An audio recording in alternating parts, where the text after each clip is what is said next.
बुलंदशहर में केंद्रीय राज्य मंत्री रसायन विभाग BL वर्मा का बुलंदशहर आगमन पर भव्य स्वागत।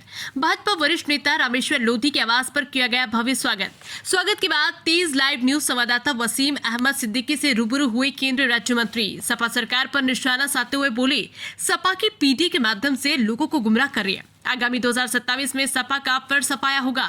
भाजपा लंबे समय तक उत्तर प्रदेश में राज करेगी। है कि आने वाली जो 2027 में जो सपा जो झूठे वादे कर रही है, पीडे की दावा कर रही है, पीडे कहीं ना कहीं फेल होता नजर आ रहा है। मैं अपने सहयोगी सना खान के साथ वसीम सिद्दीकी, तेज लाइव न्यूज, बुलंदशहर। केंद्रीय राज्य मंत्री BL वर्मा मेरे साथ मौजूद हैं। बुलंदशहर आगमन पे स्वागत किया जा रहा है, जानेंगे सर आज जो बुलंदशहर आगमन पे आएंगे क्या कहना चाहेंगे?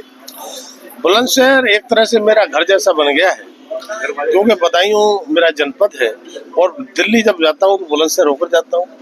अब बुलंदशहर के सभी कार्यकर्ता इतने अच्छे हैं कि सूचना मिलते ही सब इकट्ठे हो जाते हैं। तो स्वागत नहीं, ये तो स्वागत के रूप में सबका आशीर्वाद है। सर 2026 जनवरी फरवरी में जो है प्रधानी के जिला पंचायत के चुनाव नजदीक आ रहे हैं, सर उसको लेकर भाजपा की तरफ से क्या रणनीति तैयार की गई है?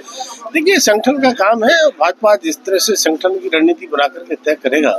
हम सब भाजपा के कार्यकर्ता हैं और उसी के आधार पर हम काम करते हैं। सर सपा गवर्नमेंट जो है PDA की तरफ से लेकर PDA एक जन पंचायत कर रही है, उसके माध्यम से कह रही है कि आने वाले 2027 में जो है भाजपा नहीं बल्कि सपा का यहाँ पे जो है सरकार बनेगी। उसको लेकर क्या कहेंगे? देखिए, समाजवादी पार्टी का नारा PDA का एक तरह से खोखला नारा है, खोखला नारा है। हाँ, मैं कहूँ कि पार्टी समाजवादी पार्टी का नाम है समाजवादी, तो पार्टी परिवार बने। यदि परिवारवाद से ही वो नहीं भर पा रहे हैं तो मुझे लगता है कि PDA कहना उनकी बेईमानी है। और भारतीय जनता पार्टी की सरकार आज ही नहीं, लंबे समय तक उत्तर प्रदेश में और देश में रहने वाली। सर क्या लगता है आपको, जैसे लोकसभा में जो है सपा का एक अच्छा परचम रहा है यहाँ पर, तो विधानसभा में भी क्या समाजवादी इसी तरह से मजबूत रहेगी या भाजपा के पास कुछ ऐसी रणनीति है कुछ सपा को जो विफल कर देगी? देखिए, उत्तर प्रदेश में जिस तरह से झूठ बोलने का काम किया, जिस तरह से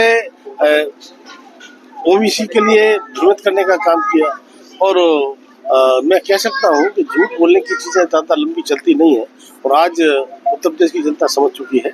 इसलिए इस प्रकार का संविधान के बारे में संविधान को बदल देंगे, आरक्षण जो है क्या खत्म कर देंगे, मुझे लगता है ये सारी की सारी बातें उनकी थोथली थी और वो सब की सब अब जनता ने समझ लिया है।